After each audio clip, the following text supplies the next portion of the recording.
Winter season কিন্তু পড়ে যাওয়ার সাথে সাথে বিয়ে বাড়িগুলোও শুরু হয়ে গেছে।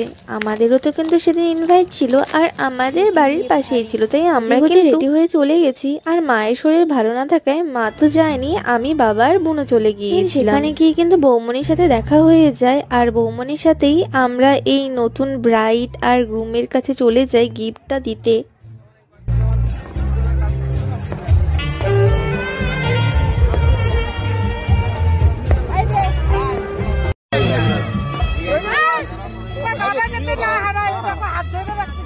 ব্রাইড কিন্তু খুবই সুন্দর দেখতে। দেন সেখান থেকে আমরা কিন্তু স্টলে চলে আসি। এখানে অনেক কয়টি স্টল ছিল, আর একবারে তো সব খাওয়া যেত না, আস্তে ধীরেই অল্প অল্প করে দেন আবার গল্প করে ফটো তুলে আবার স্টলগুলোতে ভিজিট করছি। আর আগে কিন্তু বৌমনি আর বুনু এই ফিশ বলটি নিয়েছিল, আর ওরা কিন্তু রিভিউ খুবই ভালো দিচ্ছিল, তাই ভাবলাম এবার আমিও ট্রাই করিনি। আর সত্যি খুবই টেস্টি ছিল। আমার একটি চেনা দিদির সাথে দেখা হয়ে যায়, সাথে আমার সেই ছোটবেলার ফ্রেন্ডের সাথেও দেখা হয়ে যায়। মানে ওর সাথে তো লাস্ট আমার আরেকটি ফ্রেন্ডের বিয়েতে দেখা হয়েছিল, আবার দিন এখানে দেখা হলো।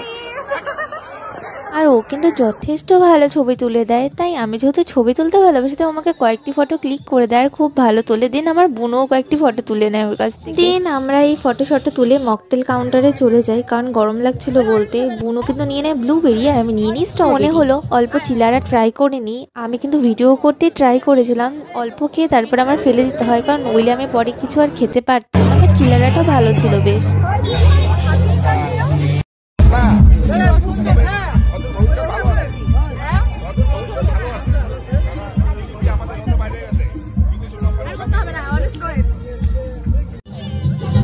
মুখ মিষ্টি করতে বুনু কিন্তু এই রাবড়ি জিলিপিটা নিয়ে আসে। এখান থেকে আমরা সবাই মিলে ভাগ করে খাই, কারণ মিষ্টি অত খাওয়া সম্ভব নয়। আর তারপর এত ভিড় ছিল যে সবাই মিলে এদিক ওদিক ঘুরছিলাম, দেখছিলাম যে চেনা চেনা কাউকে পাওয়া যায় কিনা। তারপর ফটো আরো অল্প তুলে বুনুকে দেখছে আবার ফিশ বল নিয়ে এসছে।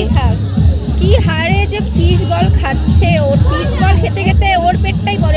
আমি চলে যাই ভেজ পকোড়ার কাউন্টারে। তারপর সেখানে গিয়ে দেখছি ভেজ পকোড়াগুলো বেশ ভালোই লাগছিল, বাট ফিশ বলটা সব থেকে বেশি বেস্ট ছিল।